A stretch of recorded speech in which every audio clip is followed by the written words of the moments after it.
Hello guys, ಬನ್ನಿ ಇವತ್ತು ಸಿಂಪಲ್ಲಾಗಿ ತೊಂಡೆಕಾಯಿ ಪಲ್ಯ ಮಾಡೋದು ನೋಡೋಣ. ಬರೀ 10 ನಿಮಿಷದಲ್ಲಿ ತೊಂಡೆಕಾಯಿ ಪಲ್ಯ ಮಾಡೋದು ಹೇಗೆ ಅಂತ ತೋರಿಸ್ಕೊಡ್ತೀನಿ. ತೊಂಡೆಕಾಯಿ ಪಲ್ಯ ಮಾಡೋದು ನೋಡೋಣ. ನೋಡಿ, ಎಣ್ಣೆ ಇಟ್ಟಿದ್ದೀನಿ ಬಾಣಲಿಗೆ. ಎಣ್ಣೆ ಬಿಸಿ ಆದಮೇಲೆ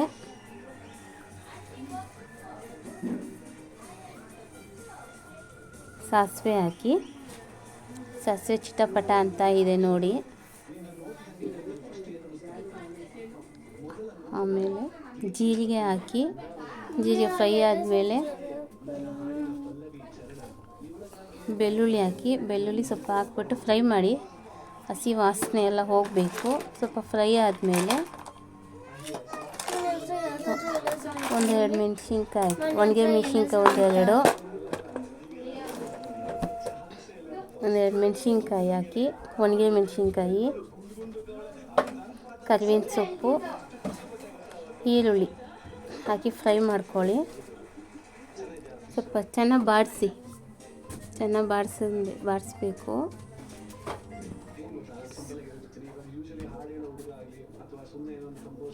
ನೋಡಿ, ಫ್ರೈ ಆಗಿದೆ. ತೊಂಡೆಕಾಯಿ ಚೆನ್ನಾಗಿ ಉಪ್ಪು ಅರಿಶಿನ ಹಾಕಿ ಚೆನ್ನಾಗಿ ತೊಳೆದು ಇಟ್ಟಿರೋದು ತೊಂಡೆಕಾಯಿ ಹಾಕ್ಬಿಟ್ಟು ಫ್ರೈ ಮಾಡಿ.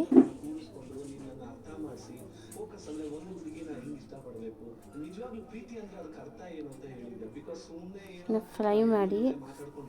ಆಲ್ರೆಡಿ ಉಪ್ಪು ಹಾಕಿದ್ದೀನಿ, ಸ್ಕಿಪ್ ಆಗಿದೆ, ಸ್ವಲ್ಪ ಉಪ್ಪು ಹಾಕ್ಕೊಳ್ಳಿ.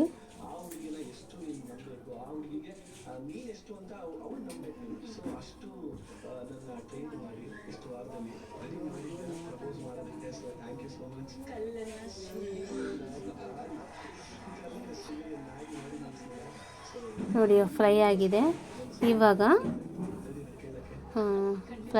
ನೋಡಿ, ಇವಾಗ ಇನ್ನೂ ಸ್ವಲ್ಪ ಉಪ್ಪು ಹಾಕ್ಕೊತಾ ಇದ್ದೀನಿ. ಆವಾಗಲೇ ಕಮ್ಮಿ ಹಾಕಿದ್ದೆ, ಅದು ಸ್ಕಿಪ್ ಆಗಿದೆ. ಇವಾಗ ಮತ್ತೆ ಉಪ್ಪು ಹಾಕ್ಕೊಂಡಿದ್ದೀನಿ. ಚೆನ್ನಾಗಿ ಫ್ರೈ ಮಾಡಿ.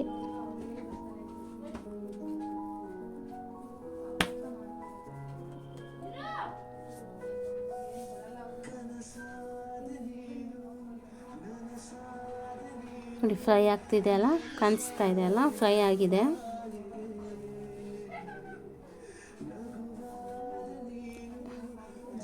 ಹಾಗೆ ಯಾರೆಲ್ಲ ನನ್ನ ಚಾನಲ್ ನೋಡ್ತಾ ಇದ್ದೀರೋ ಅವರೆಲ್ಲ ಒಂದು ಸಬ್ಸ್ಕ್ರೈಬ್ ಮಾಡ್ಕೊಳ್ಳಿ. ನನ್ನ ಚಾನಲ್ನ ಒಂದು ಲೈಕ್ ಕೊಡಿ, ಕಮೆಂಟ್ ಮಾಡಿ. ಇವಾಗ ಧನಿಯಾ ಪುಡಿ, ಅದು ಗರಂ ಮಸಾಲ, ಖಾರದ ಪುಡಿ, ಅರಿಶಿನದ ಪುಡಿ, ಈ 3 ಹಾಕ್ಕೊತಾ ಇದ್ದೀನಿ. ಯಾಕಂದರೆ ಒಣಗಿದ ಮೆಣಸಿನ್ಕಾಯಿ ಹಾಕ್ಕೊಂಡಿದ್ದೀನಿ. ನಮ್ಮನೆ ಖಾರ ಕಮ್ಮಿ ತಿನ್ನೋದು, ಅದರಿಂದ ಎಲ್ಲ ಕಮ್ಮಿ ಹಾಕ್ಕೊಂಡಿದ್ದೀನಿ. ಇಷ್ಟಿದೆ ಸಾಕು, ಸ್ಪೈಸಿಯಾಗಿರುತ್ತೆ.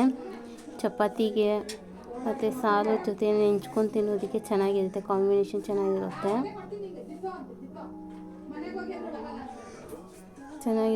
ನೋಡಿ,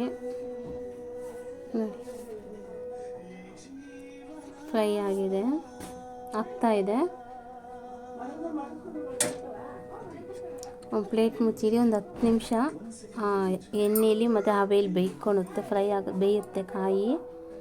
ನೋಡಿ ಎಷ್ಟು ಚೆನ್ನಾಗಿ ಬೆಂದಿದೆ ಅಂತ. ಇಷ್ಟೇ, ಚೆನ್ನಾಗಿ ಬೆಂದಿದೆ ನೋಡಿ. ನೀರೆಲ್ಲ ಏನು ಹಾಕೋದೇ ಬೇಡ, ಹಾಗೆ ಬೇಯುತ್ತೆ.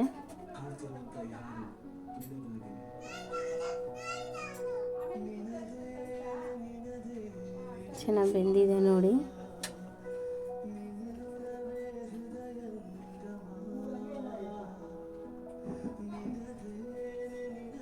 ಬೆಂದಿದೆ, ಚೆನ್ನಾಗಿ ಫ್ರೈ ಆಗಿದೆ ನೋಡಿ. ಇವಾಗ ಸರ್ವ್ ಮಾಡ್ಕೊಳ್ಳೋಣ.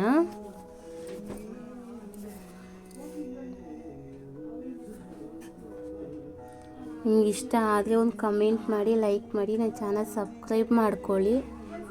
ಏನಾದರೂ ತಪ್ಪು ಸರಿ ಇದ್ದರೆ ಹೇಳಿ, ತಿದ್ಕೊತೀನಿ. Thank you.